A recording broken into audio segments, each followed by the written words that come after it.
The Oscars are upon us. Pete and Joseph make their predictions with the help of the Big Red Dow, and another gambler has entered the chat. Oh, it's time for class. Class is in session! Roll call! Bueller? I'm gonna be late for class. Bueller? Am I hallucinating here? Just what in the hell do you think you're doing? I'm late for class. You are mine now.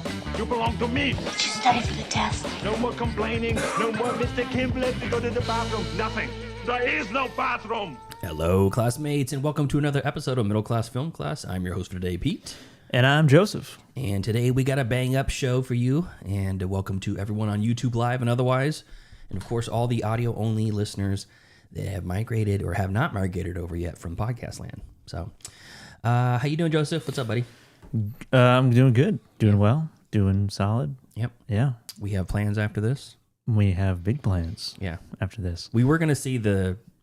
plans to go to the movies. Yeah, we're going to go see the movie. Going on a date. Together. Yeah, a mandate because the girls are having girl night. Yes. So And we're gonna have a boy night. When there's a when there's a gender in the title of the event, the other gender are not allowed. Not anywhere is not allowed anywhere near Ladies' night, the vicinity. boys stay away. Yes. We were going to see the Domcom Pillion, Yes. and then the idea of getting a boner next to Joseph in the dark, watching Harry Melling be dominated by Alexander Skarsgård's giant wang. You know, maybe there's hidden feelings that we're unaware of that might pop up Yeah. during that movie. So we decided instead of that, we're going to go see Send Help instead. Not that we don't watch the movie, don't want to watch it. Pillion. Yes. Just separate. Separate. I want to see But on that. the phone. Yeah. We're on a FaceTime. We're going to be FaceTiming. Yes. I do want to watch that movie, but with my pants off, and I can't do that in the theater.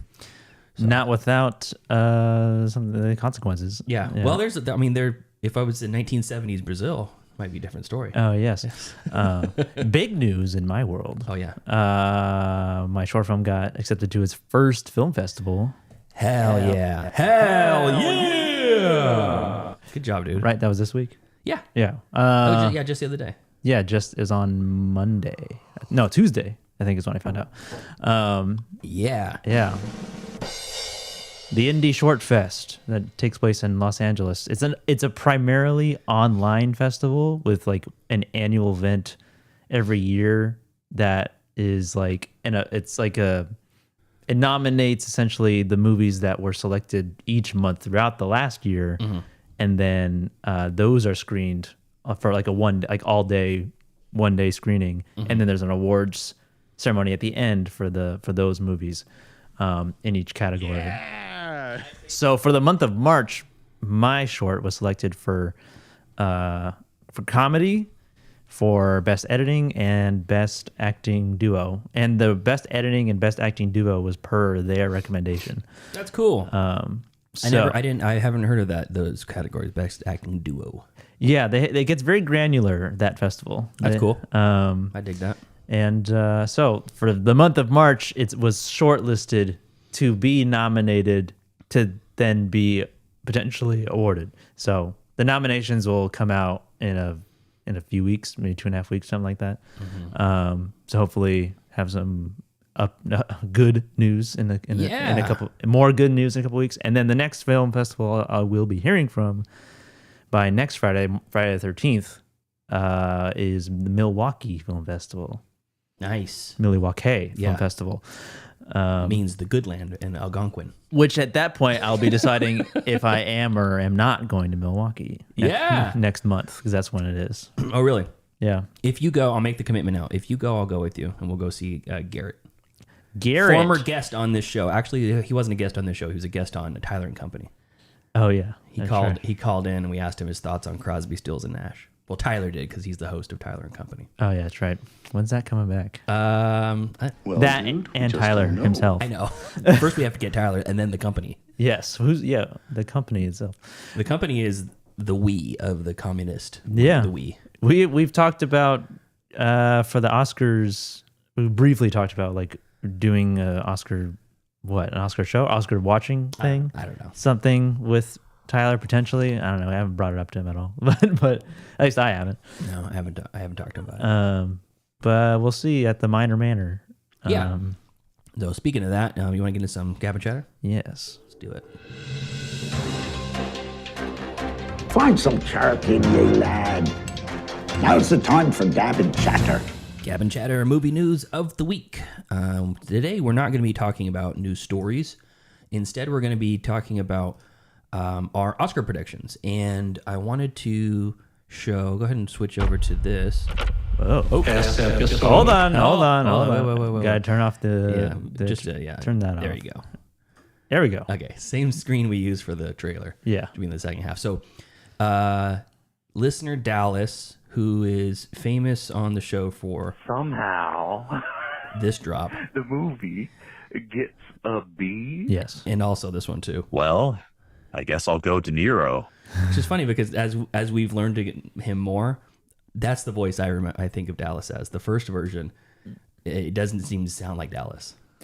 No, I mean that's over a voicemail. Yeah, exactly. That one's over like a microphone and Also this. Whoa. That's Dallas as yes. well. So, Whoa, great VO voice. yeah, Great narrator. He's got I'll have to dig up his VO email. But yeah, so Dallas is a regular listener to the show. He's a regular contributor to the show, and he sent in this High Rollers. I think he calls it the High Rollers Oscar game. And the idea is, I'll read the rules here. Where are my rules? Let's see. A dog is allowed to play basketball. Yeah, they specify finally. Okay, let's see here. Okay, here we go. So the house has graciously given us all as players $2,000 to spend at the casino. We have 20 colored chips, which you can see on the board here, and they're all worth $100 each. Place your chips on the nominees that make you feel lucky. The dollar value next to a nominee reflects how likely they are to win, according to professional odd makers. Lower payout equals more likely to win, but do you play it safe and pick your favorites, or do you put it all in a long shot? A pick that pays $5,000 on a $100 bet will almost certainly lose, but can you imagine? So the rules are, correct chip placement pays the listed dollar amount. One chip equals one payout. You must place a bet on Best Picture. You have to. You can place multiple bets on multiple nominees for the same award. You can place more than one chip on a single space if you're that confident, but you cannot place more than 5 chips within a single award. Ah, okay. So, and we played this last year. Tyler and Joseph and I, we placed our bets. And did you win? I don't remember. I can't remember either, but I know that I don't think I did very well. This time we actually watched all the GD Best Picture nominees. Yeah, this play I feel a lot better about it. Still, all the shorts. I've saw one live action short, none of the animated shorts, and none of the documentaries. I saw one of the documentaries, one of the live action shorts, and two of the foreign features. Mm-hmm. And yeah.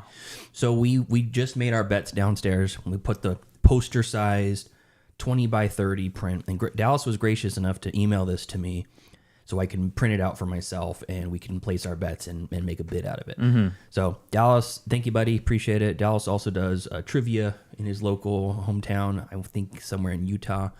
And he's just a G. He's one of the goats. So we have placed our bets, And he's in the chat. Oh, what's up, Dallas? Hold on a second. Let me get Big Red. Big Red Dal. Hey guys, yeah, we're playing your game. We're playing the High Roller Oscar game. So you'll see 3 colored chips on there. I am blue. Joseph is green. And our mystery bet, which is not Tyler, is the love of my life, Brianna. Not a mystery anymore. Not a mystery anymore. Yeah. So she bet with disdain for most of the movies. She watched them with me and was like, I hated that movie, so I'm going to bet on it because that's how my life is. Things that I hate, people seem to love or whatever. So we have our bets here, and I'm going to go over them. Let's see. Let me pull them up here. The top half right here, we have... Nope, not that one. It's kind of hard to see because there's just so much going on with it, which is great. For Best Picture, I bet on One Battle After Another and Sinners. Joseph bet for Sinners. And Brianna bet on 2 of the long shots, but not F1. She said F1 does not belong on this list, she said. Correct. So she bet on Train Dreams and Begonia, and she hated Begonia. That's why she thinks that it's going to win. For Best Actor, let me zoom in a little bit on this here. Okay. Best Actor, Joseph bet for Timothée Chalamet at 125. That's a safe bet. I bet for Leo at 750, and Brianna bet for Wagner Mora because we just watched the Secret Agent last night. Adapted screenplay, me and Joseph both bet on Hamnet, and Brianna bet on Frankenstein, the long shot again. Best director, all three of us bet on Paul Thomas Anderson for One Battle, and Joseph also put a safety bet on Chloe Zhao for Hamnet. Nothing for documentary feature. K-pop Demon Hunters, that is the animated feature category. Joseph bet for K-pop Demon Hunters. I bet for Little Amelie and Arco, which I haven't seen either one of them, but I've heard a lot of buzz about them. So I have a feeling those are going to be long shots, and people are maybe a little bit burned out from, what's it called? K-pop Demon Hunter fever. Yeah. Okay, moving on to the right side. Best Actress. Jessie Buckley. Joseph's very confident with 2 bets for her. She's the top pick. I'm going to go with Rose Byrne for 1,000. And Brianna is choosing Emma Stone. She says, if Emma Stone's on the list, I'm betting Emma Stone. Original screenplay. Sinners is Joseph's bet. And Brianna both bets for Marty Supreme.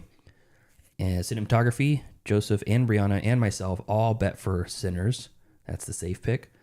And Joseph for documentary short bet for All the Empty Rooms, which is a safe pick for there. Moving on to Best Supporting Actor. Stellan Skarsgård gets nothing from us. But Sean Penn gets 2 chips from Joseph, 2 chips from me.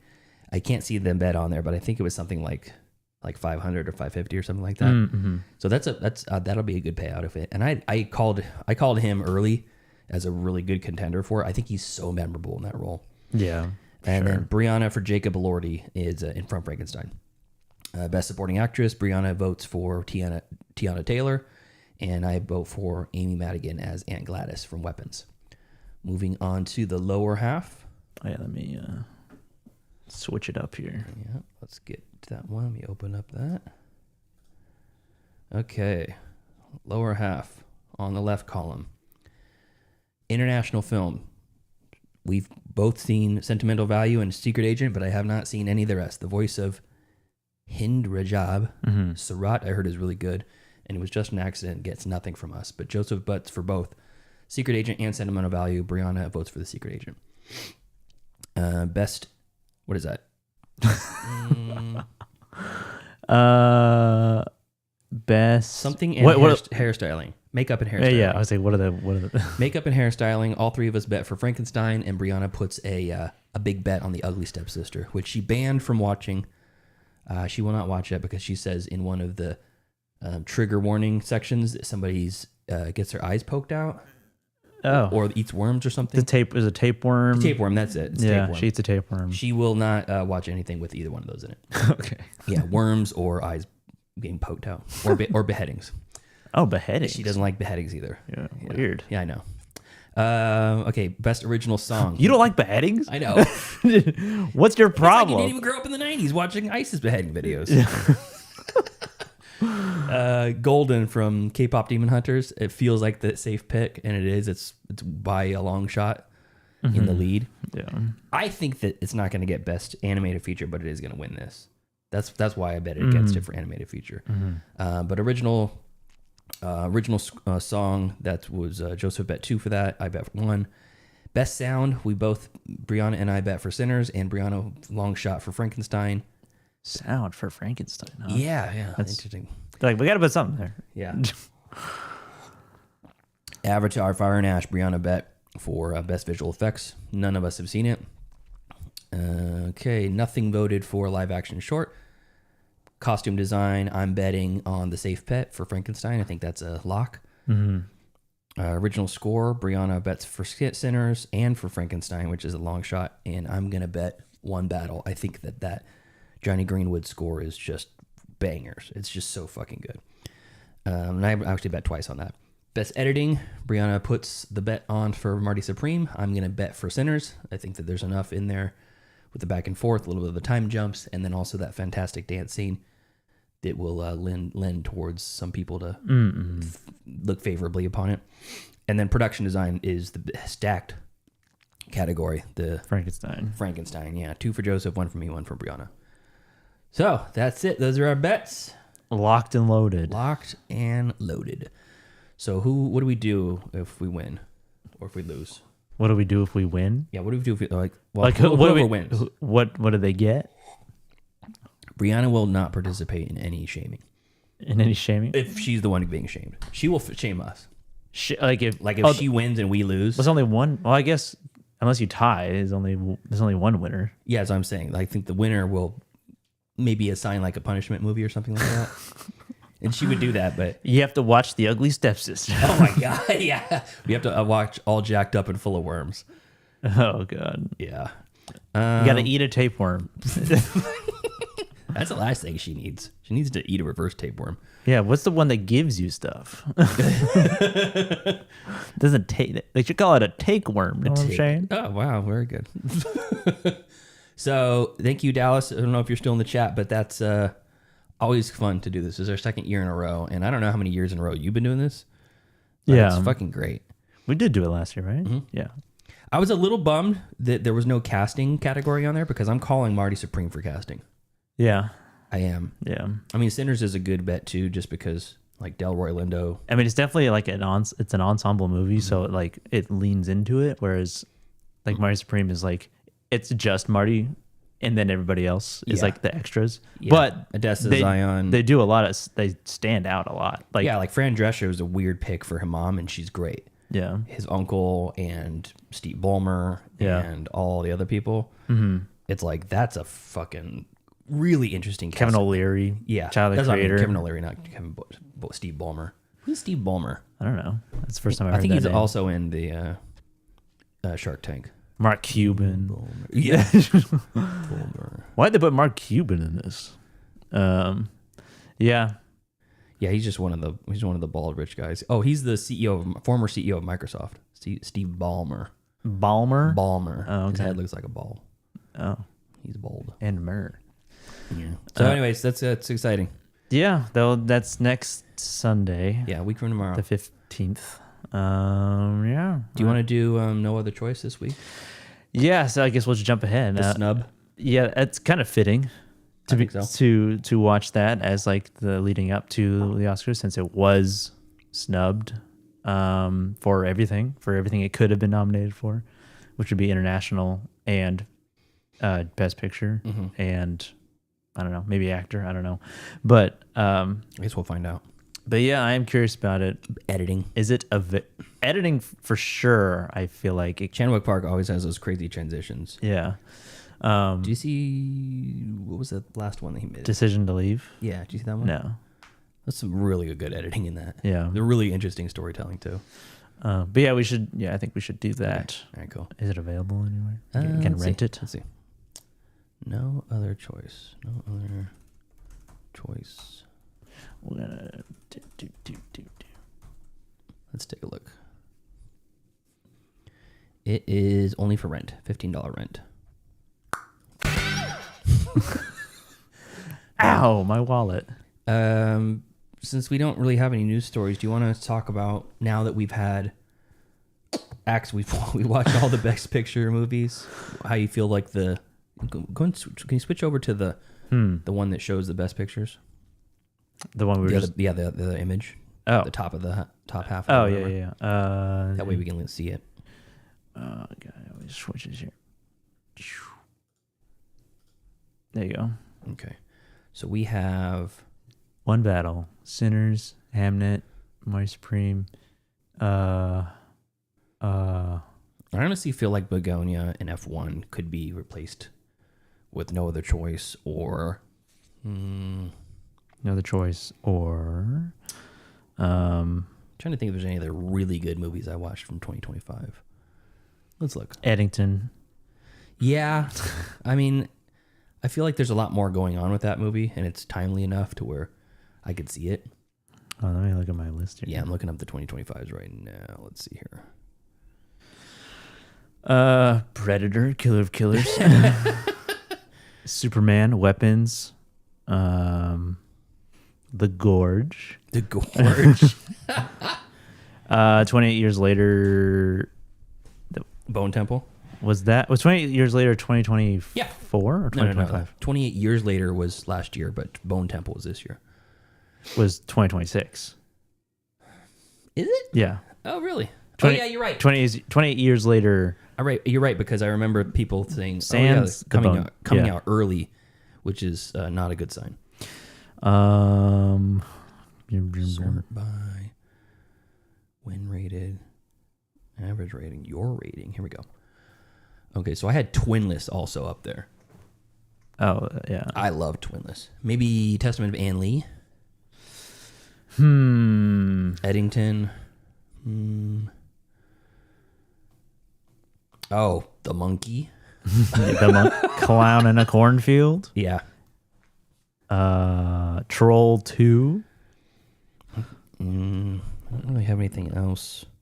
Mickey 17 was last year? Yeah, it That was must have been early. early. It was early last year. Sorry, Baby. Warfare. Legend of Ochi. Wake Up Dead Man. Superman. The Naked Gun. Oh, Happy Gilmore 2, of course. Of course. They could have put War of the Worlds in there just to fuck with everybody. Oh, yeah. And an average. How about, just throw like an average movie in there. Like, people want an average like person in the Olympics just for a barometer, just to see the baseline comparatively. So that would be that would be the Wolfman. The Wolfman? Yeah. Oh, yeah. With that one dude. It'd be the Running Man.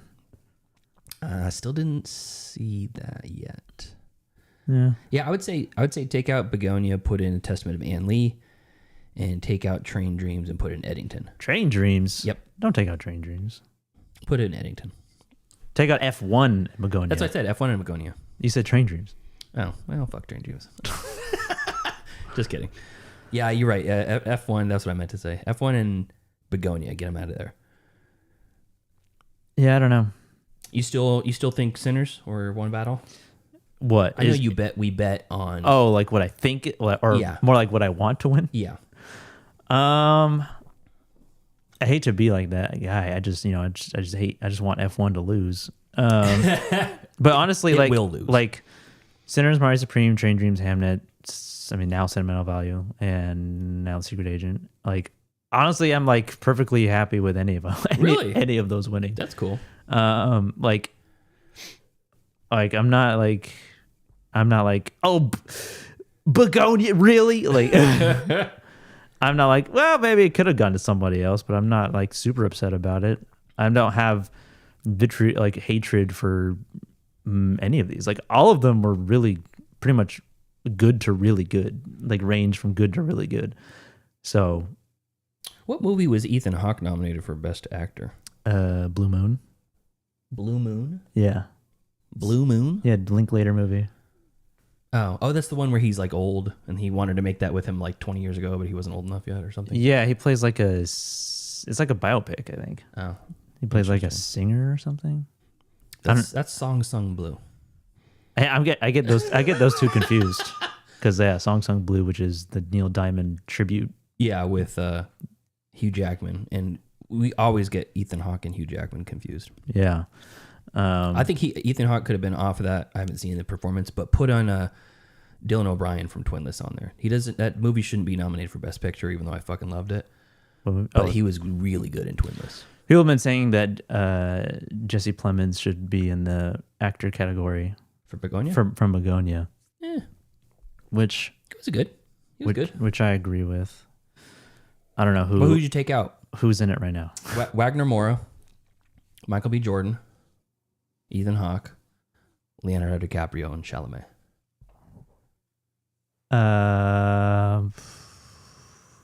I mean, of the ones that I've seen, I haven't seen Blue Moon, so I don't know.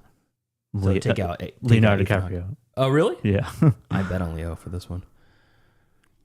It's hard to say because he feels like he's playing himself in it.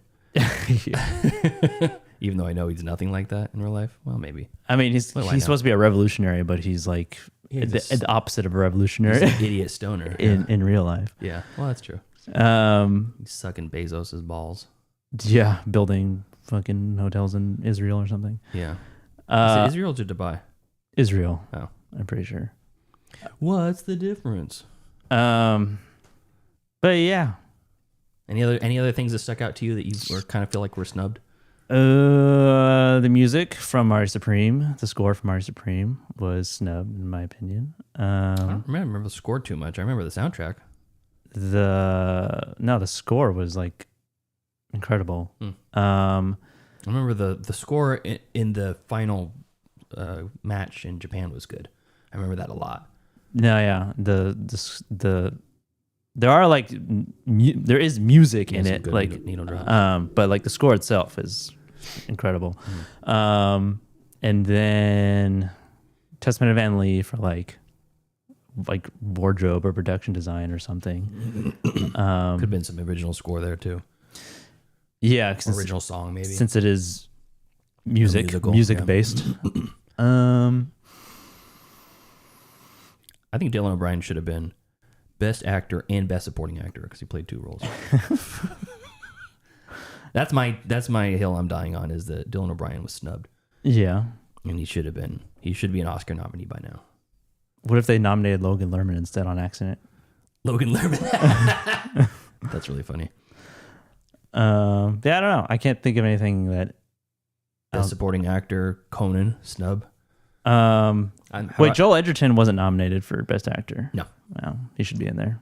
How about being I'm Sorry Baby being snubbed? For picture. I didn't see it yet, but It wasn't nominated for anything. No. Right? Nothing. I think screenplay for sure. Yeah, I was gonna say I know it affected you pretty good. And it's Lead actress. It's impressive. Yeah, acting is lead actress is good as well. It was Jessie Buckley, Rose Byrne, Renate Ronsve, Emma Stone, and Kate Hudson. I haven't seen I haven't seen Song Sung Blue. That's what Kate Hudson's being nominated for. I actually think Brianna has a good bet with Emma Stone on Best Actress. She's not going to win. I know she won't, but she's good for that type of character, that like corporate bro, boss babe. She did a really good job. Yeah, I don't know. I can't think of anything else. Okay, so we'll figure out what we do next week. It'll either be a regular episode or that mermaid short wasn't nominated for best live action short. The Pearl Comb. Pearl Comb. Yeah, that was good. Watch that on Disney Plus or Hulu. Yeah. But yeah, I don't have. That was it. That was no news stories. No news stories. So that's the news. That's the news. So now it's time for streaming picks. Movies. Wanna watch a movie? Yes, I do. Disney Plus, HBO Max. If I don't get the pick, show's over. I have grown accustomed to Hulu Plus. Amazon Prime. I like Netflix. You found the pick. Streaming picks. Movies that we watched on our streaming services this week that you can watch on yours too. Joseph, what do you got? I only have a couple, and one of them is not a movie, but this first one is a movie. This kind of spurred based on some Facebook Marketplace items that Pete got recently. Oh yeah. This is Frequency. Oh, you did watch it. I did watch Frequency, streaming on Canopy only. So it's free if you have a library card. Directed by a man named Gregory Hoblit. This came out in 2000, starring Jim Caviezel, aka Jesus, and that's who's in it. Yeah, Jim Caviezel and Dennis Quaid, and a young Andrew Bauer, and who's Andre Braugher? Andre Bauer. Oh wow. Yeah. Who? Guess what? It's playing a cop. And also an even younger Michael Cera. Wow. At 10 years old. Really? Playing Gordy Jr.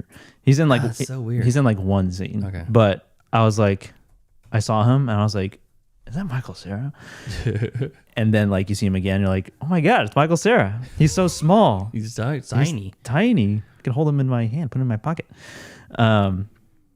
So Frequency is I guess it's a sort of a sci-fi movie, where there's like this aurora borealis phenomenon going on in New York City, and it's just kind of like in the background of the whole movie.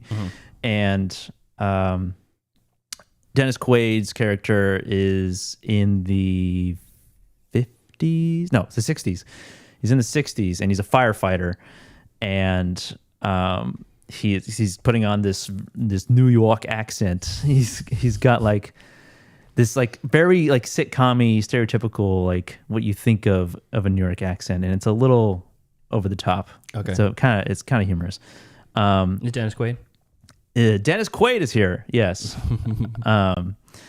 And he has a wife. He has 2 kids and 2 kids, right? Yeah, it's 2 kids. That's 2 brothers.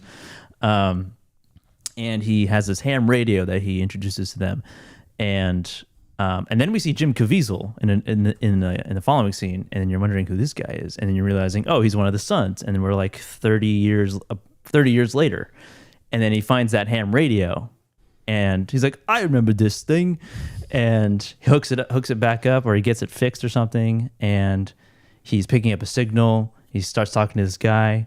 And then it's not really a spoiler or reveal because this is the whole premise of the movie, is that he's talking to his dad from 30 years prior. Yeah. So it's like his sort of I think it's implied that the Aurora Borealis is causing this frequency into this wormhole that is like on the other side of it is Earth from 30 years ago. Yeah. And then there's a bit of like back and forth of like, wait a minute. You're my son? And no way. And then it must be this frequency that we're on. And then Jim Caviezel is like talking about like the World Series, because the World Series is happening in his timeline as well as his father's timeline from 30 years prior. And then they're talking about baseball. And he's like doing like a Back to the Future Part 2 when he gets the almanac. Oh yeah. And he's like this player did this and this player hit the ball and he hit it off his foot, and then the dad's like, what are you talking about? That's not happening till next week. And he's like, just watch the game, you'll figure it out. And then forget about it. And then at some point Dennis Quaid like puts together, he's like, oh my God, son, you're alive, or something like, I can't believe it's you. But in Jim Caviezel's timeline, his father died in a fire. Okay. And so there's like this sort of sentimental element to it, and there's a good moment of them reconnecting and like them, figuring out like the dad wondering how his life went or how his life is gonna be essentially, and then it turns into like a mystery thriller because there's these killings of these women happening in the dad's timeline, and Jim Caviezel plays a detective, and so they've just discovered the remains of these victims 30 years later after they were killed, and so now he's trying to like essentially solve a cold case, but it's still hot on the other side. Okay. And essentially he's like guiding his dad to like to the based on the details that he has of these victims, to go and like essentially, I don't remember that part of it essentially save them from being killed. And then there's like, who is the killer?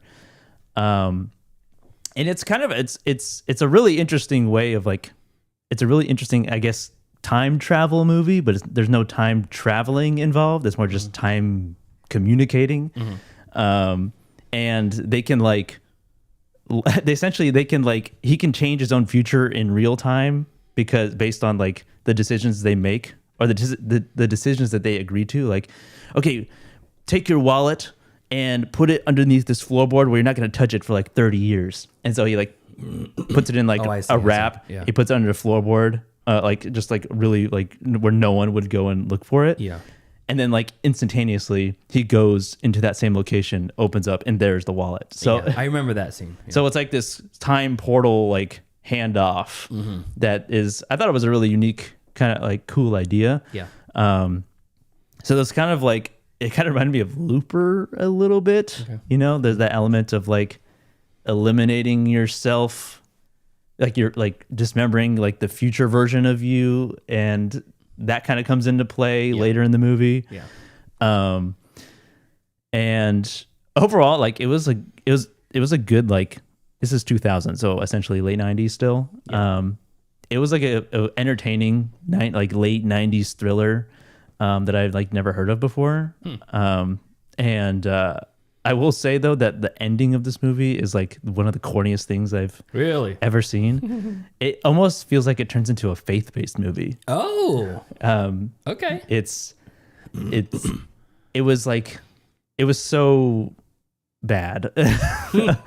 like in the last second, he's also trying to prevent his dad's death. Okay. Like he's trying to stop, like essentially make sure that his dad like is alive throughout his life.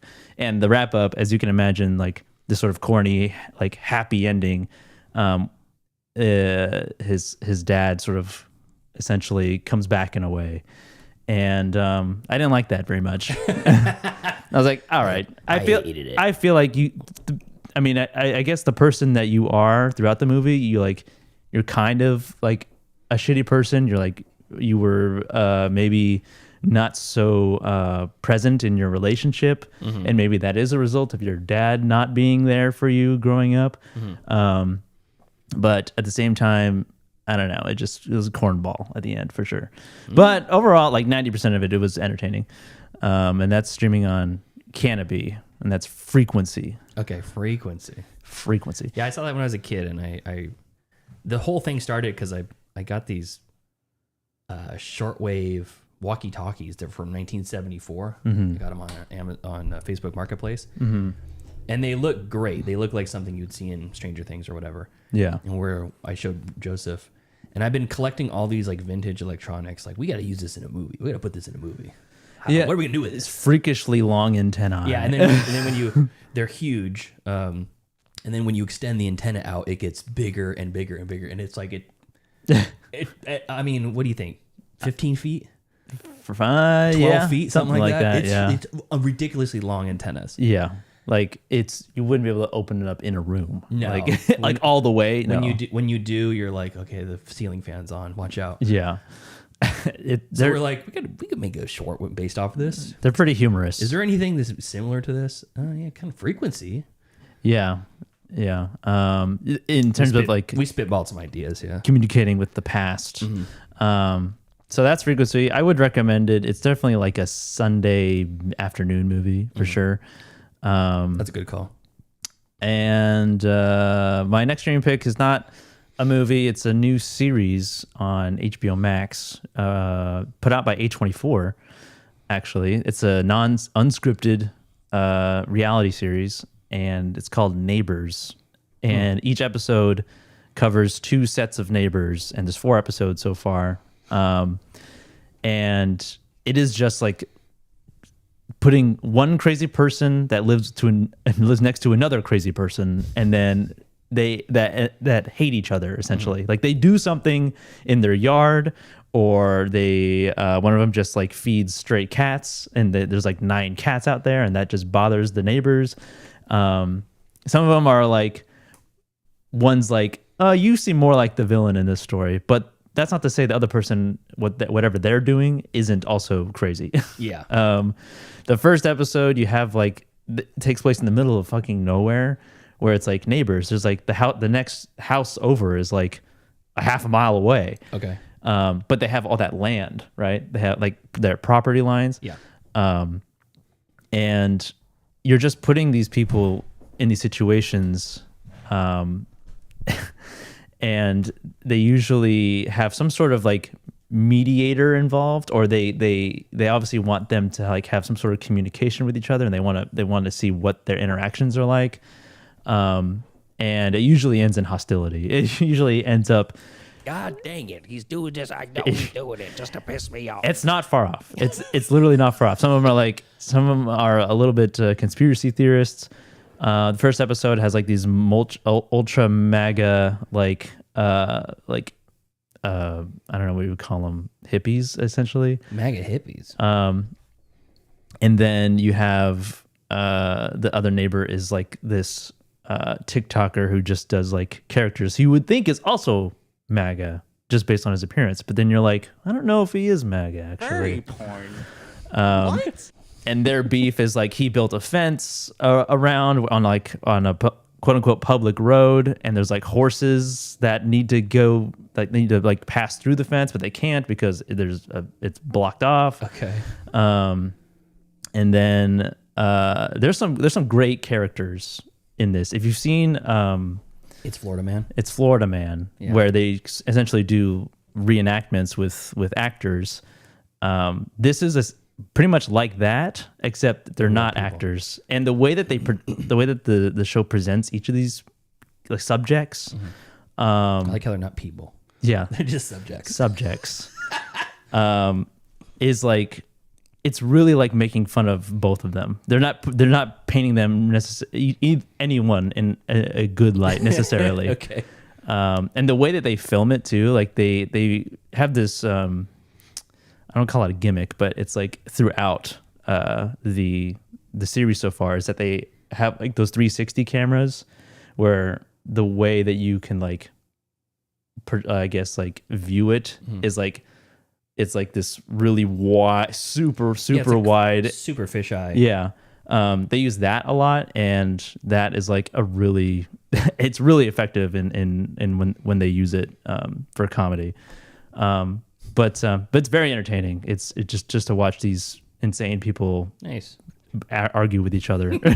That's funny. But yeah, that's on Max, and they're still releasing new episodes. I don't know how many new episodes they're going to do, but they have 4 so far, and it's solid.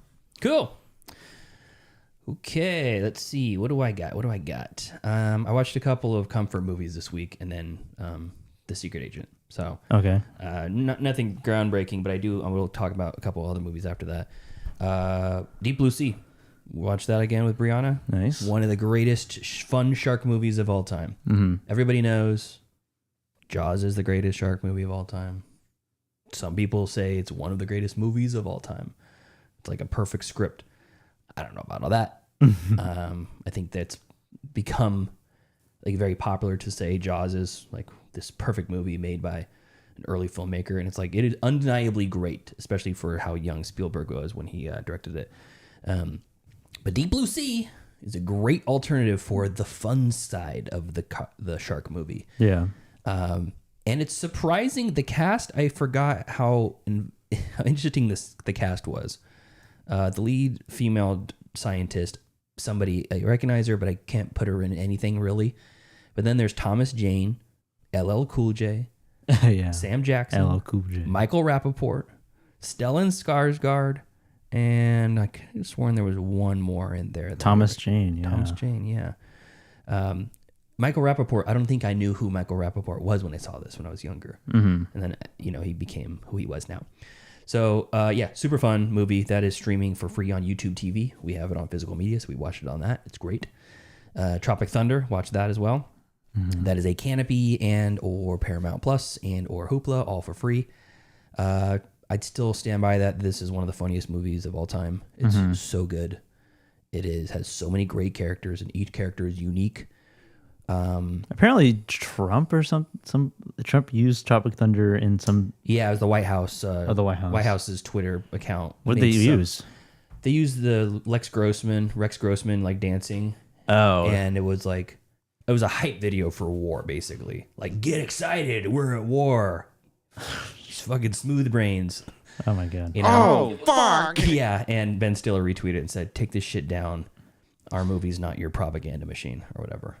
Yeah. And it's like, it's so cringe. The White House is so fucking cringe right now. I want the government to be boring again. I don't want basically a WWE wrestler in the audience or in Commander in Chief. Yeah, stupid. But Tropic Thunder is great. 2008. Ben Stiller wrote and directed it. Robert Downey Jr. playing blackface, playing a dude. Yeah, playing a dude. Was it playing a dude who's playing another dude? This guy's another dude. Jack Black as I can't remember, Jeff Portnoy. Yeah, as the star of Fatties and Fatties Fart Too. They only like the farts. Jay Baruchel's in this as well.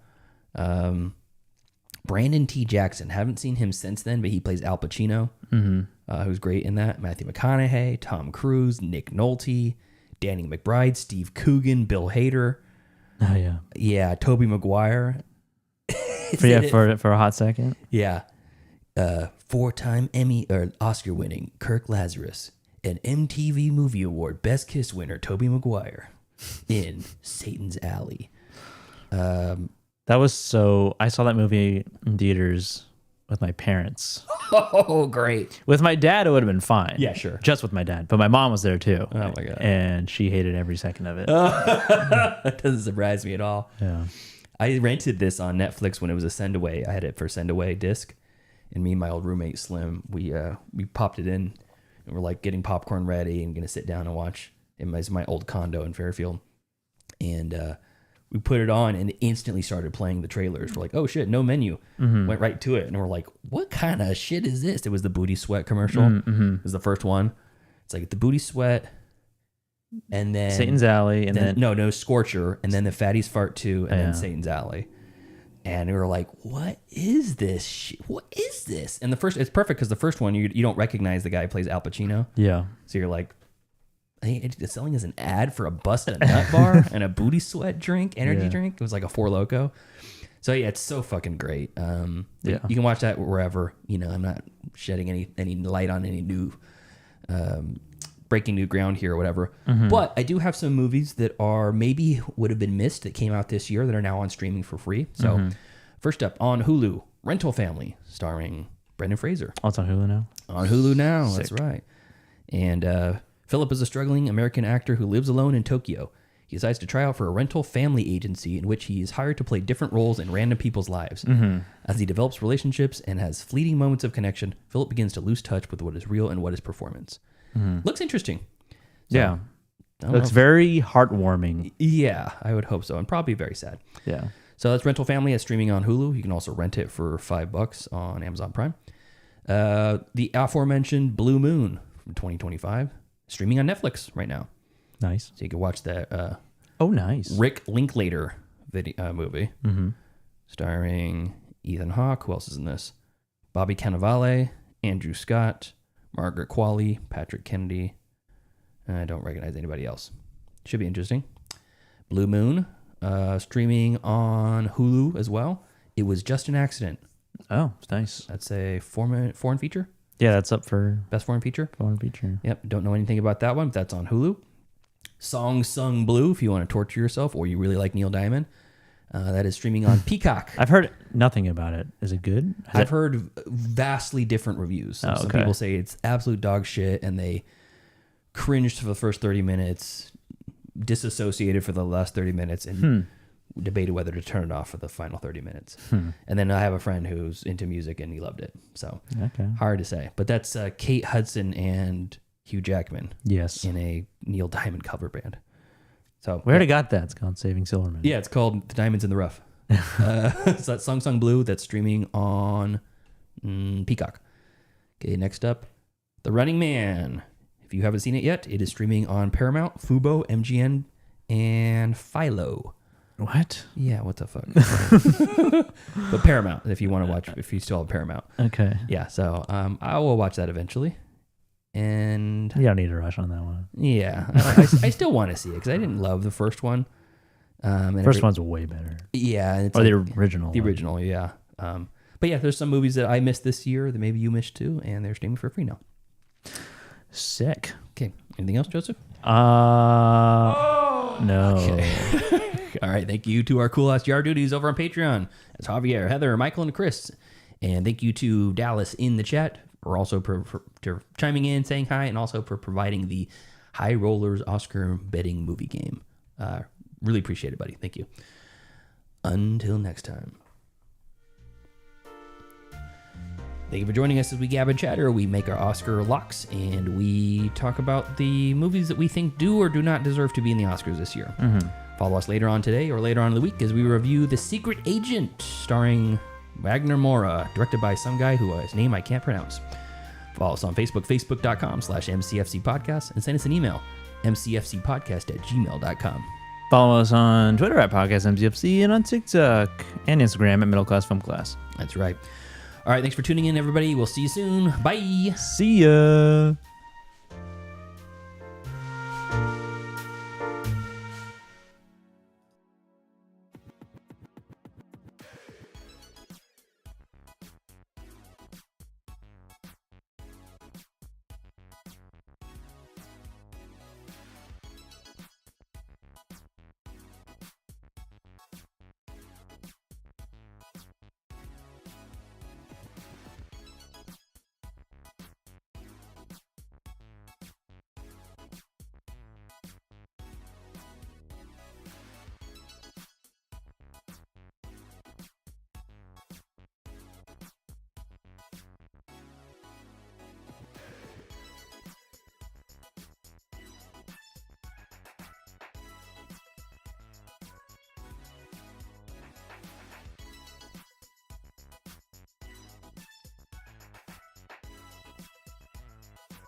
Oh, it's time for class. Class is in session! Roll call. Bueller. I'm gonna be late for class. Bueller. Am I hallucinating here? Just what in the hell do you think you're doing? I'm late for class. You're mine now.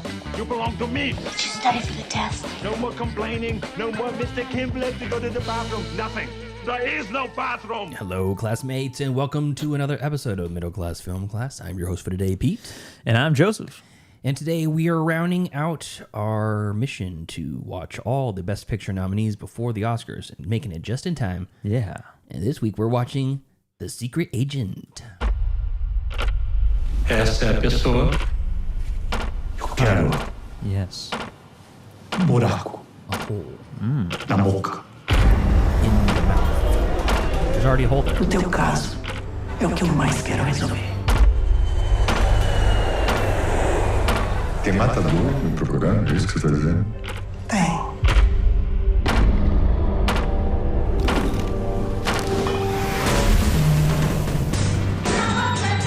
Você acha que você devia estar aqui mesmo? Eu vou levar meu filho. Olha, é uma sacanagem, um grau. Você tem que estar sexta-feira cedinho lá. Que ele é Armando? Não. O nome dele é Marcelo. Put this in the trailer. Armando? Armando? Tense. Yeah. Eu, se fosse você, me escafedia. É por isso que tem que defender o que tem ainda. Tu e o meu neto. Você não sabe com quem você está se metendo, rapaz. Hombre de ar Brasil melhor, com menos pirraça. Desse cara. Eu matava ele com um martelo. Tu anda armado?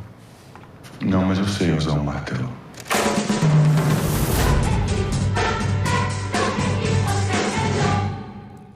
All right, The Station Agent from 2025. Secret Agent. Sorry, The Secret Agent. Station Agent. I still need to see that. Station Agent? Yeah. What is that? It's with the Peter Dinklage. It's like a movie that's supposed to be great. I think it was directed for a couple of Oscars, and it was done by... Oh, let me see here. This stage. We're getting a little off track already. It's from 2003. Let's see here.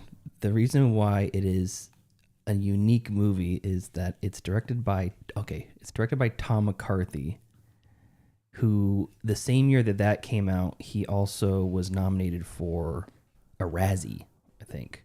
For some different movie or Yeah, something? different movie. Oh. Let's see. It was Catwoman.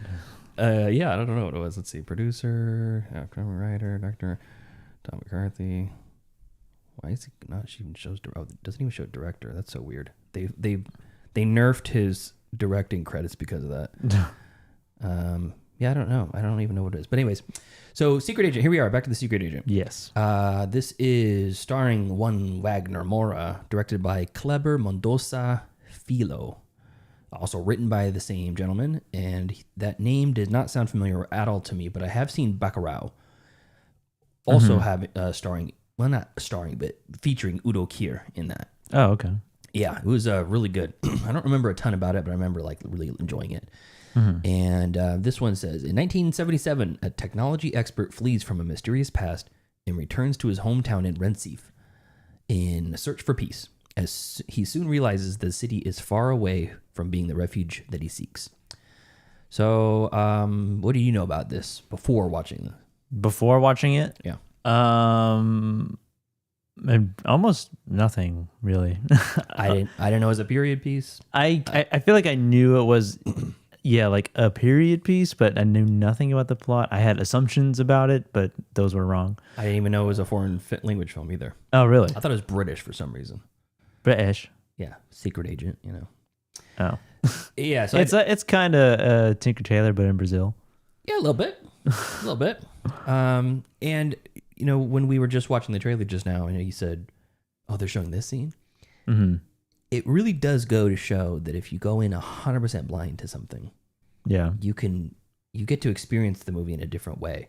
Like that, I think that's the charm of scrolling through old school cable channels and finding a movie and you're going, "What's this? Oh, it just started. I'll watch it." And you're like, you might read a synopsis on like the preview or whatever, or like the TV guide, and that's it. You don't get anything. You don't get a trailer. You don't get fucking nothing. And then you're like, "Ooh, I like that actor. He's in this." Yeah. And then the story unfolds, and you're like, "Oh, it's a comedy." You know, you don't even know what the genre it is sometimes. Yeah. And with this, I didn't know anything about it going in. I just knew it was nominated for Best Picture, nominated for Foreign. Best Actor, Foreign Feature. Yeah, Best Actor too. And I actually had 4 nominations. Let's see here.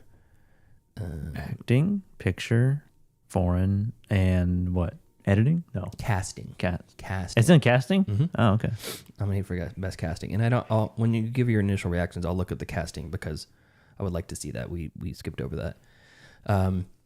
But yeah, nominee for Best Picture of the Year, nominated for International Film, Wagner Moore, actor in a leading role, and Best Casting. So, yeah, this movie is really interesting, and it played out in a way that I wasn't expecting. And there's a lot of movie references and love for film in the movie, which I love movies that incorporate the love of movies within them. I really enjoy that and stuff. So this is both of our first watches. This is our final viewing to complete the cycle. We've watched all Best Picture nominees this year now. Joseph, give us your initial reaction of The Secret Agent. I going into it, I knew it was foreign. I didn't know it was a period piece. I had like a hunch just based on the poster of Wagner Moura and his mustache.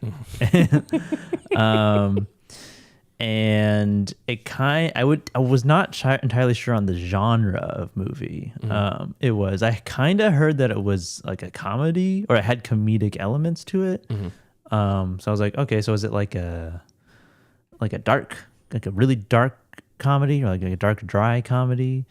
I wouldn't say it was a comedy necessarily, or no, I don't think that at all fits in that genre. Just because there's a few like chuckles here, laugh and there. breaks. Yeah, when there's definitely a moment where you're like, a scene in this movie where it is a comedy for like that amount of that length of the scene, where it goes just kind of like off the rails a little bit. Oh, the leg, with the leg, the hairy leg. That was like, I was like, what is happening here? As soon as that happened, I'm like, this has got to be like someone's dream or something. Yeah, because I'm telling a story, reading an article, and then sort of the reenactment of based on the article. Yeah. And it takes place in 1970s Brazil, and there's a lot of like promiscuity in it, just out and about, and it's the 70s, man. It's very groovy. Very free love, very in the streets. free, very open. In the streets of Recife. And the movie itself. First of all, it's almost 3 hours, so seeing that runtime, I was like, oh my god. I was a little bummed about that. I was like, okay, here we go, and then. And then on top of that, it is a very slow burn of a movie. A lot of talking, and it is in Portuguese, so there are subtitles. So a lot of reading as well, and that is like kind of like one of my criticisms. Is like it's just too long, I think. Yeah. For what the story is giving us. But I thought it was really interesting because I really had no idea where it was gonna go. I literally had zero idea of what could be next, or what was going on necessarily. I mean, I got the general gist of like, okay, he's in like a witness protection type of situation. He's come back to this town where he's from, or where he grew up, or where his family is or was. Yeah. He has a son. That he hasn't seen in a minute. They alluded that he was in the war, in the 40s, in the World War II. Is that what they were alluding to? I'm not sure. I don't know. That would have been 30 years prior to that, and he I would don't have know. not been that old. I don't think. Must be like a civil war or something like that. I mean, Brazil went through a lot of political unrest in that time. Yeah.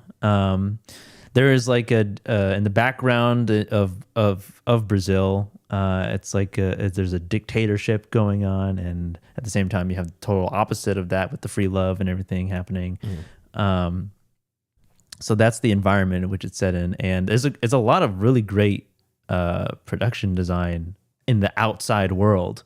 A lot of great like wardrobe and casting of faces. It feels like they just kind of filmed in the area and they just dressed everybody differently for that area. And then I was a fan of the yellow bug in the beginning. I know you like the prevalence of Volkswagens in this movie. Yeah, it was the German automobiles were very present in South America, Latin America in that area, and even now, like I think the Volkswagen Bug, they still were producing them up until like 2008. Oh, really? Brand new in Mexico.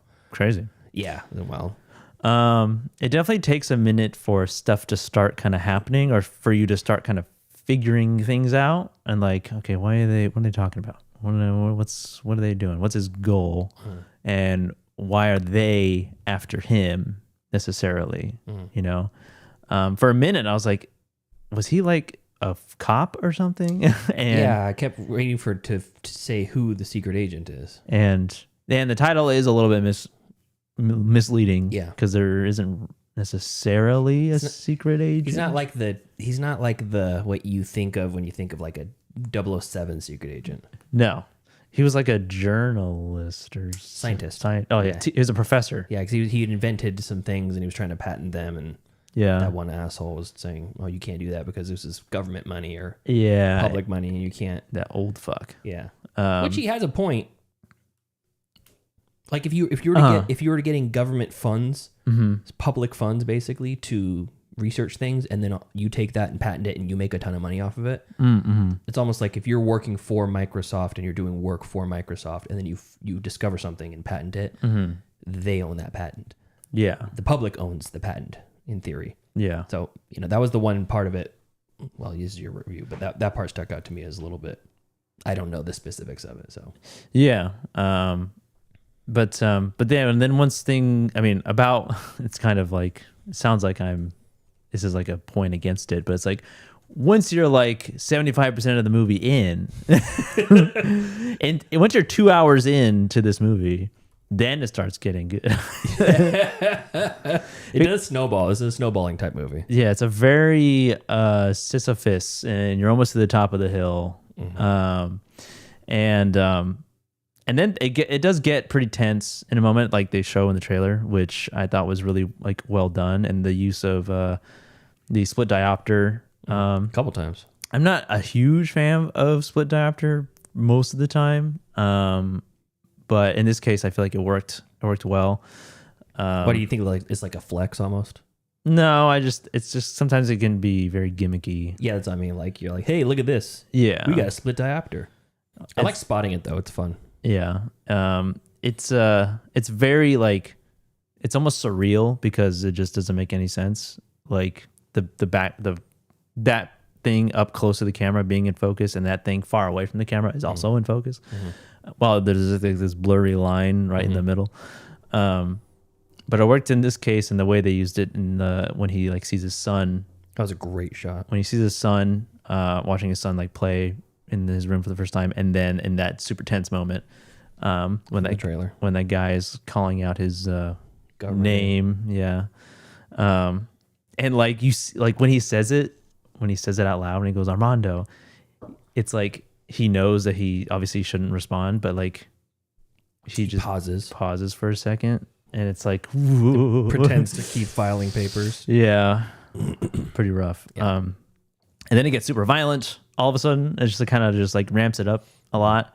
But overall, I thought it was a good movie. I just think it was too long for the subject or for the story.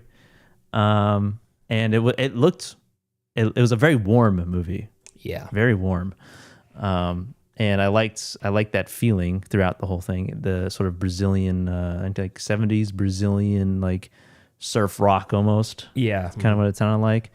Great music. I really liked the music. Yeah, it was solid. But overall, I thought it was good. Not necessarily something I would put on for a rewatch because of the slow burn nature of it.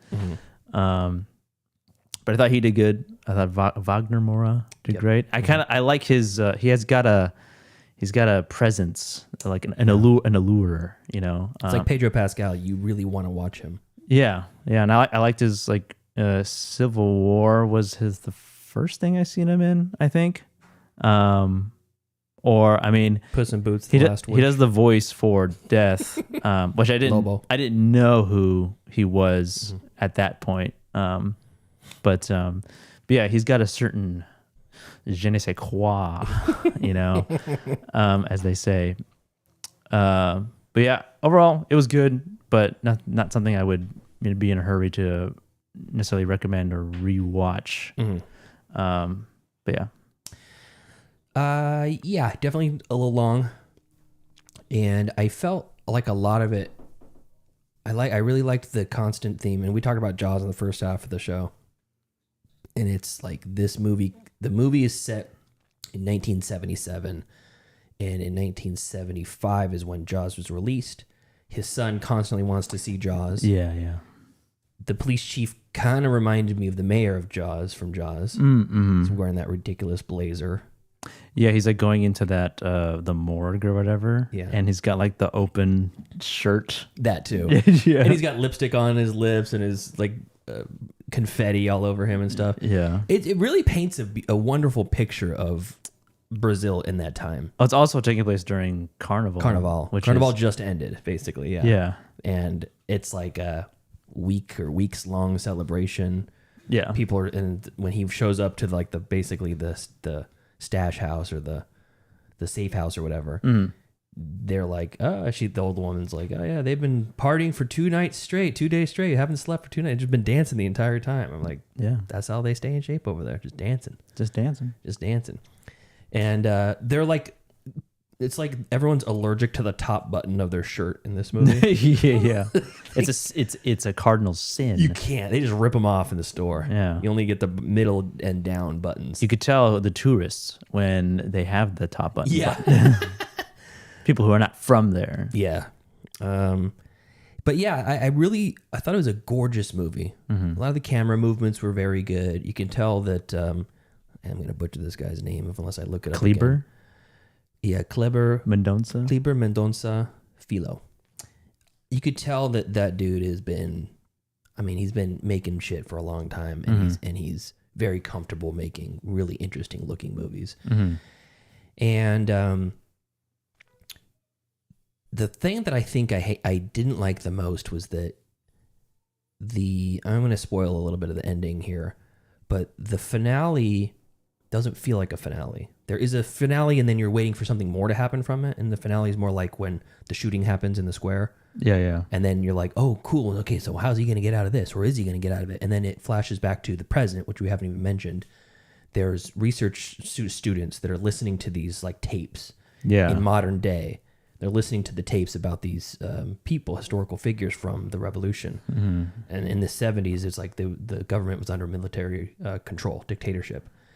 And you find out that Wagner Moura's character is killed in the streets just from a picture in an article. Off screen. Yeah, it happens off screen, and you see the research scientist in modern days who you really only flash back to her maybe 3-4 times in the whole movie. Yeah, it's very jarring when they first do it. And when that happens, you're like, oh, he died? And are they gonna go back and show how it happened? Nope, they don't. You read words on a paper and see a black and white photo from a newspaper from 1977, and that's it. That's the end of it. But you do get to see his son, who's also played by Wagner Moura. Yeah. Interesting trivia. He's only one of... Oh, where's the trivia here? Let me get to the trivia. Trivia. Oh, there it is. Yeah, there is a very short list of people who have been nominated for an Oscar for playing 2 different characters in the same movie. And Michael B. Jordan also was nominated this year for playing 2 different characters. Yeah. So was Wagner Moura. Nicolas Cage for adaptation. Klaus Maria Bonder for Out of Africa. Lee Marvin for Cat Ballou. Peter Sellers for Dr. Strangelove.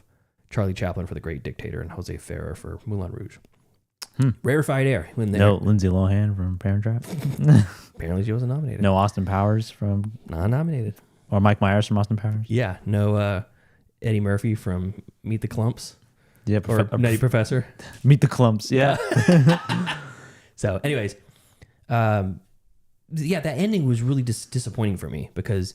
Fizzled out. Yeah. You don't get the resolution. And maybe that's the point, is that these people's lives we're hearing a story and we're hearing bits and pieces of it, and we're basically through these research scientists' visions or through their like audio, and we won't know any of that stuff because the government was suppressing a lot of that shit back then. It's like all of these buildings, you see these like painting or portrait of the dictator president everywhere. It's like the government's always watching, even down to the first interaction he has with a police officer in the bug. Oh yeah, you're like he clearly knows. He knows the routine. Yeah, yeah. It's a dead corpse over here. It's been here for days. Police isn't even there for that. He just wants to shake down the guy in the bug. Yeah. And like the close, I mean, this detail, but the close up on the blood stain on the guy's shirt, I was like, what is that alluding to? You can tell that he's basically a crooked cop. Like he beat up somebody. Probably. Yeah. Beat up somebody or killed somebody. Yeah. So it's like they set an ominous tone for basically just daily life, especially, and they're like in the remote middle of fucking nowhere in that shot. Yeah, I guess like you can't trust the authorities. No. Yeah. Yeah, and it's like it paints a beautiful picture, although a flawed picture of Brazil in the 70s, and something that I'd never even put any thought to, And it's like they're part of it reminding me of City of God because you're getting really up close access to a part of the world, like that part of the world, which we never are ever going to experience and never have any thought behind, and all the characters in it are really interesting. He meets all the people in the safe house. They're all going through their own stuff. The couple from Angola, the hot woman upstairs that he ends up having a affair with, sort of, yeah. And the woman the smoker who puts them all together up in the house. The old woman. Yeah. She was great. I loved her a lot. Yeah. But it's like, I like being transported to a point in time in a place in the world where I would never have a reason to be there, never have this sort of access, and just like pulling up to the house. Oh yeah, go down here. Hop on the side of the running board, boy. Yeah. And they're just like driving through the streets. This kid's hanging off the side of the car. Yeah. Everyone's barefoot with their shirts hanging out, and the good old days. Big fat guys with hairy chests just chilling around, playing trumpet and dancing and stuff. Having sex in the basement of a place that you work. Yes. Oh, yeah. The records room. Yeah. And the hairy leg, I didn't understand like the point of it all. Like the leg and the shark and then the sort of reincarnation of it. Yeah. So I looked into it a little bit. So I'll finish my thoughts. I really liked it. I wish it was not so long. But I did. By the time it ended, I was like, kind of wish there was another 10 minutes because I wanted to see the story wrap up. Like it was weird because I didn't want it to be that long. But the time it got to the end of it, I wasn't mad about the length, and I wanted to see just a little bit more about how Fernando. Was it Armando or Fernando? It was Armando and Marcelo. Yeah, Armando's his real name, and I really wanted to see how his story wrapped up, and I was disappointed I didn't get to see it. So it left me a little disappointed, although. Great movie. So I looked up what the hairy leg is, and are we led to believe that the crooked police, they know who that leg belongs to? I believe so, because they go steal it. Yeah, aren't they the ones? They're not the ones who dumped the body in the water, right? I guess you're right. It probably is them then. That is probably the body they dumped in the water because it is them that dumped it. Yeah. No, it's not them who dumped it. No, I'm sorry. That was the kid and the stepdad. Yeah. And I don't know if they don't necessarily work together. It seemed like they hadn't seen each other in a long time. But so that's a completely unrelated body being dumped into the water. But I assume it was the same body that leg came from. Yeah, you don't know. I kind of thought for a second it was going to be like we just don't know. The wife. And that's the other thing. We don't understand. We don't know what happened to the wife. Like his wife died. He tells the kid that she got sick and died, but then he also alludes that the rich white guy is responsible for his wife's death. Maybe something to do with the healthcare system. Yeah, poisoned. Maybe they got poisoned. Maybe she got killed. Denied access to could be treatment. Yeah, I know that timeline. It doesn't give you much. And he does have a dream about the guy dead at the beginning, getting up and his brain's spilling out of the back of his head. Yeah. And then that weird carnival paper mache mask guy with a ghillie suit coming in through the window, and then his wife freaking out. And yeah, the leg, that leg scene where it's going around kicking people. So the shark eats the leg. They pull it out. It's obviously it's an homage to Jaws, you know, at least a little bit. And they get the leg out and they send it to the morgue. And then the crooked police go to the morgue and nonchalantly take the leg out, replace it with a goat leg or a cow leg. Mm-hmm. And then, like, no one's going to know the difference. And then they are carrying this leg out the window of the truck because it stinks, I guess. Yeah. And then they throw it over the bridge and just to get rid of the evidence. And you're like, this is so casual for them. And then it just washes up on the shore. Yeah, it washes up on the shore and it's wiggling. And you're like, what the fuck is this? Yeah, I know. Like something else. And then that's immediately when it goes into the creature feature type music from like a 60s creature feature. Yeah. And it's like the leg is disembodied leg is bouncing through the streets. And so I looked it up what that meant. Mm-hmm. And turns out the hairy leg is a urban legend in Portugal, in Brazil, mm-hmm. in that area in Recife. And what it was these journalists in the newspapers, they would write about police brutality, but instead of saying the police beat up this gay man in mm-hmm. public, the hairy leg did. Oh. So it was like a placeholder for saying the police did this, but without saying the police did that. Okay. And it makes I did see something about that. Okay. And it makes sense that it was beating up the two men on the park bench that were making out with each other. Yeah. And I was like, ooh, lovers lane over here. Oh, they're all dudes. So it's gay lovers lane over here. And then, there was like maybe one or two women in that group, but they weren't getting it on. It was all those dudes having a little, little roast pig action going on. Little Eiffel Tower. Yeah. And, and then the hairy leg comes over and kicks the shit out of one of them. And they the people are fucking loving the hairy leg stories. Like the little kids are clamoring to buy the newspapers so they can go out and sell the newspapers. Mm-hmm. And they're like, ooh, hairy leg story. Yeah, hairy leg story.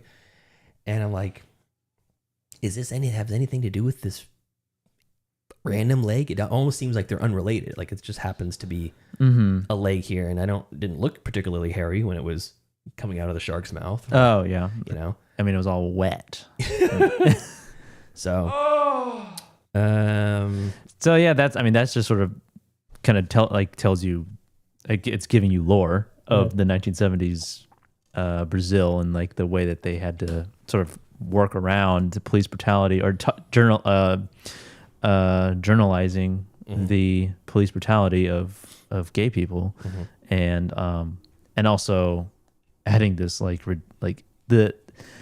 making it a visual reality, like putting it to screen. Yeah. You know, the element. And I'm sure people of Brazil, people from Brazil, like are all aware of that urban legend, you know, and then seeing that put to screen by I guess one of their own is, I wonder what the reactions were on that. If it was like, oh, they did like almost like doing justice in a bit, you know? Yeah. Telling that story.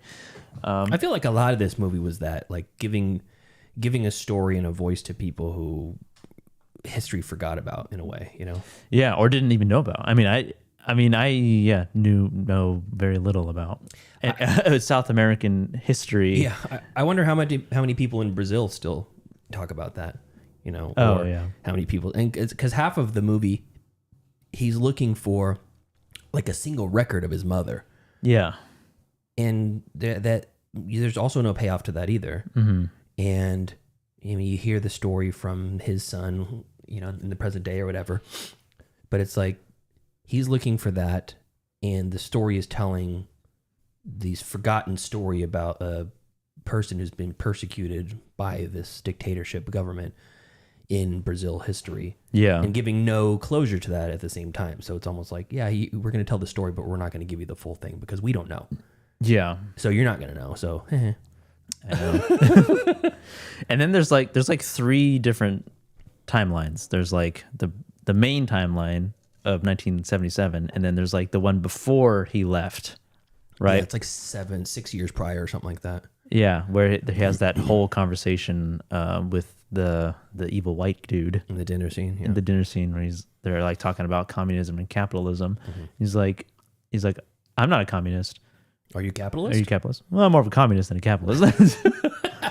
So like the humor in this, like where it is very just like, it's not like obviously played for laughs necessarily. It just happens to sort of be funny, like in the moment. Yeah. Like something like that.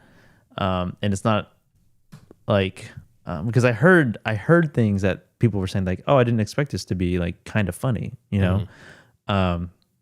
Similar to, I guess, like, a movie like One Battle is a comedy, you know? Yeah, that's very funny. You know, I would say it's of the two, they would like these two sort of political kind of movies with like political backdrops. Like One Battle definitely leans more into the comedy, whereas this is like, it just kind of happens naturally. Well, Eddington too has a lot of comedic moments in it. Yeah, for sure. It's also very political, but modern. I had no idea that Udo Kier was going to be in this movie. His final movie. Yeah, and his last movie too. And he is German, right? I believe. I'm pretty sure he is. Yeah, let me look him up. And he was speaking German. He plays a German character, and he speaks German in the movie. So I would presume that the man himself would be German. Yeah, he's German. Well, he's playing Belgium in the movie. Oh, is he? Yeah. Oh, okay. Oh yeah, I forgot Udo Kier he's also the exotic fish collector in Ace Ventura. Is he? Yeah. Oh, in the first one? Yeah, I'm pretty sure. Oh yeah. Yeah, he is. I just saw a still of him in that movie. I mean, his name is Hans in this movie, in Secret Agent, and he's a Holocaust survivor who's mistaken to be a Nazi fugitive. But he's like a tailor, right? Yeah, he's a tailor. Right. That scene was so frustrating. The fucking police chief is... Oh, yeah, being what just what a dickhead. Being so mean to him. Yeah, he's like treating him like a circus animal. Yeah. Hey, show my friends your scars. Do it. Does he end up doing it? Yeah, he does. He pulls up his leg first, and then he says, "You want more?" And he pulls his shirt open and shows the super gnarly scars he's got. Yeah. I like seeing the baby capybaras for that small moment. Out of nowhere. And I was like, oh, capybaras. Very nice. Hey, cappies. Yeah. Imagine living in a world a country where you could just go outside and they're in the park. Yeah. Capybaras in the park like geese. The largest rodent. Yeah, right. The world's largest rodent. Also, world's chillest rodent. Chillest? Yeah. His name was his real name was Armando, right? Yeah. I did not get a clear idea of why he was in hiding, essentially. Did you get that? I was like, did I miss something? Clearly he pissed off the wrong person in government because that rich white guy was basically shutting them down, saying, you guys are, we don't need you down here. You need to be more like the Northerners. You guys are way down south. Yeah. You guys are poor people. Yeah. We want more like us in this field. So we're going to shut down that. And I'm assuming he was taking the money, pocketing the money that went to that, so it's just a corrupt politician or whatever. Mm-hmm. And maybe it's really speculative. Like he just fought back. Yeah. Trying to be a whistleblower maybe. And then how long was he gone? I don't know. Yeah. There's so much of it that you just don't know. And then the kid, how old was that kid? His son? 6, 7 maybe. I hate you for that. Is 6 or 7. Yeah, I don't know. His wife died, like allegedly being sick or being like not treated or maybe killed. I don't know. It didn't seem like she was necessarily like taken out. Yeah. But him coming back and then they're just after him. Mm-hmm. Puts a hitman on him. I was kind of maybe hoping he was like some sort of sleeper agent. Yeah, that's what I was thinking. Is like he feels like at any moment he's gonna show off his skills. Yeah. And that never happened. No, nothing set him off. Nothing triggered him. But he was kind of calm, cool throughout the whole. Yeah, he was good throughout the whole thing, though. I like how there there was a vibe of No Country for Old Men a little bit. Yeah. I definitely felt a little, some of the cinematography and some of the shot composition felt like a little Wes Anderson. Just a dusting of Wes Anderson. Like there's a couple shots where person's in frame, they walk out of frame, and then the camera quick zooms in on what's left in the frame. That was kind of fun. Yeah. Good bold colors, good symmetrical framing in a few shots. Yeah, I don't know. It is solid, and I really was left wanting to know so much more about the characters, and I didn't, and it's frustrating. Yeah, it's like a movie that has is this length. It's got a lot of great environment and background going on, but I don't want to say it lacks substance because I feel like there's a lot there to pick up on. But yeah, I did want a little bit more closure or a little bit more answers or just info on.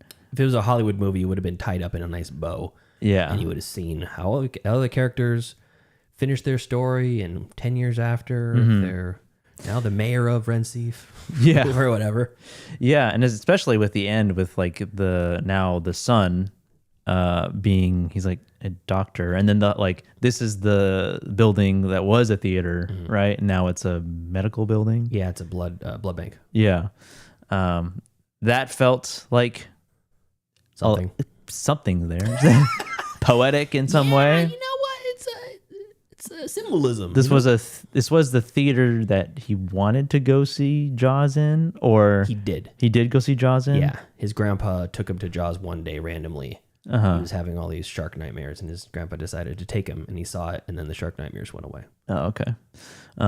There's some symbolism right there. Face your fears. That is interesting, though. That would be a trip to as a kid, you go to this building, and it's a theater, and then you get older, and then you work at that building in a totally different field, and you're in this building that is totally something different. That must be weird. Back home, the Galaxy 8 cinema was the big 8-plex when I was a kid. It closed down, and it had been occupied by churches. Oh, big kind of wannabe mega churches. Oh, okay. It was a big theater. Never went to any of those, but I thought that would be interesting. I'm like, imagine going to church where I saw Titanic three times in theaters. Or whatever. Yeah, I don't think there's any theaters in Sac that I went to as a kid that are not theaters anymore. They're still theaters. Oh, that's good. Other than the Dome theaters in Arden, which are not there anymore. Yeah, they don't exist. But when Galaxy 8 went under was when Brendan 16 came to town. We're like, shit, this place is twice as good. Oh. 16 screens. They still had Cinema 4, VACA Cinema 4.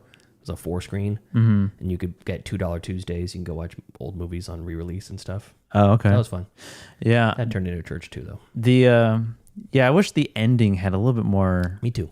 Something more, anything. Especially with having these students that were listening to it, or there must be college students doing research papers. I thought they were a descendant of one of them of him, obviously he's the son. Oh yeah, they were being paid by the university to archive and transcribe. And I thought one of them was the descendant of Flavia. Is that her name? Flavia, which was the woman that Elza was the woman. Flavia's the girl. Flavia's the modern one. Yeah, the modern girl. Elza was the woman that he got with at that home.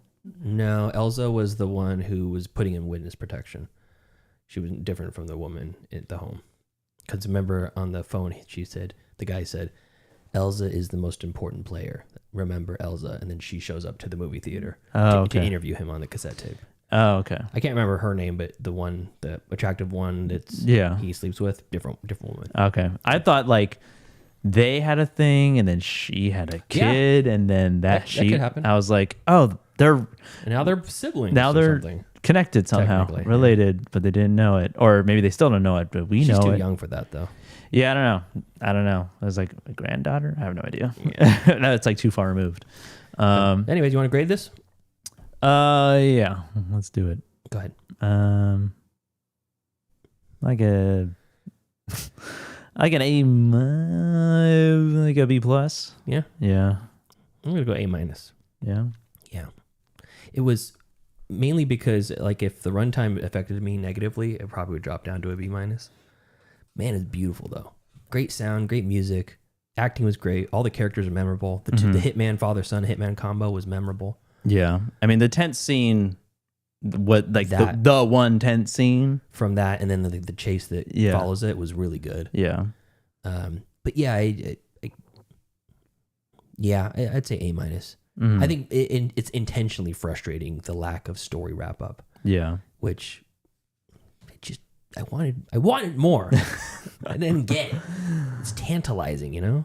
Yeah. Like a spoiled child. I get my stories wrapped up in a nice little bow. I didn't get it for this one, so. Anything else you want to add? No. Okay. So that's it for the best pictures. That's it. But we're gonna do the snubbed, what many people are saying should have been in the best pictures instead of F1 or Begonia, or what was the other one that was on the F1 and Begonia? There was three that were like way far off odds. It was Train Dreams. Yeah, but definitely F1 shouldn't have been there. No way. It's laughable. Yeah, laughable. An insult. They said that about Coda though, and Coda won. Well, Coda is a way better movie than F1. I agree with that. But anyway, so we're going to watch No Other Choice. Park Chan-wook or Chan-wook Park, depending on what part of the world you're on. Director of Decision to Leave, Stoker. Old Boy? Yeah. And a million other things. Let's see here. Look him up. Park Chan-wook. I don't want to mix him up with another Korean director. Korean? He's not Korean. Oh, no, he is Korean. Yeah. I'm thinking of Wong Kar-wai. The Handmaid. That's Chinese. Not Bong Joon-ho. It's like Mother and Bong Joon-ho. Memories of Murder. Bong Joon-ho. What, he did both of those? Bong Joon-ho, yeah. Bong Joon-ho did Memories of Murder? Yeah. Okay. Parasite. Thirst. Oh, he did Thirst too as well. I know Parasite. The Host. Snowpiercer. That's weird because Park Chan-wook produced Snowpiercer. Oh. Okay, so here's his director. They must be friends. Yeah. Country's like the size of Rhode Island, so. No Other Choice. The Decision to Leave. The Handmaiden. Still need to see that one. Bittersweet Soul. Oh. Stoker. Thirst. Thirst was really good. Lady Vengeance. Three Extremes. Old Boy. Joint Security Area. I've heard that's really good too. Joint Security Area? Yeah. And Sympathy for Mr. Vengeance. Oh. Yeah. It's got two Vengeance movies. Yeah. Vengeance. Memories of a Murder. Memories of Murder. Not a murder. Well, I don't know why I thought Mother was somebody else. Nope. Bong Joon-ho. I am tripping. Maybe there's a third Korean director I'm thinking of. Bong Joon-ho. It's just the two of them. Park Chan-wook. That's all they have. There's only two filmmakers. In Korea. And all of Korea, North and South. I just feel like... Are you looking up Korean directors? Best Korean directors. Let's see. Best Korean directors. It just literally just says Lee Chang-dong. No, Park Chan-wook and Bong Joon-ho. That's it. That's all it says. Lee Chang-dong, Burning. Na Hong-jin, Hong Sang-soo, Kim Ki-duk, Kim Ji-woon, Im Sang-soo. Yeah, I don't know. Yim Soon-ri. Chu Chang-min. Well, we're going to... Okay, you can stop. Song Hae-sung. You can stop. Song Sung Blue. Song Sung Blue. Okay, so we're going to watch that next week. Not Decision to Leave. No Other Choice, yeah. And we'll see if that should have been in there for F1. I can almost guarantee it should have been. So, don't even have to watch it. Anything else, Joseph? No. Okay, so thank you to our cool SCR duties over on Patreon. That's Javier, Heather, Michael, and Chris. If you want to support us in the Patreon, you can do so at patreon.com/middleclassfilmclass or just watch on the YouTube and share the link with a friend. If you know anybody who likes podcasts, likes movies, likes listening to people talk about movies, send them in the link and give us a listen. It would mean a lot. We're also going to watch Send Help tonight. So we'll talk about that next week as well. Until next time. Thank you for joining us as we review The Secret Agent starring Wagner Moura. Follow us next week as we review No Other Choice from Park Chan-wook and find out if that is worthy of the title of being snubbed, worst snub of all time. Follow us on Facebook, facebook.com/MCFC podcast, and send us an email, mcfcpodcast@gmail.com. And follow us on Twitter at Podcast MCFC and on TikTok and Instagram at Middle Class Film Class. All right. Thank you, Dallas, for the High Roller movie game. We'll see you guys next time. See ya.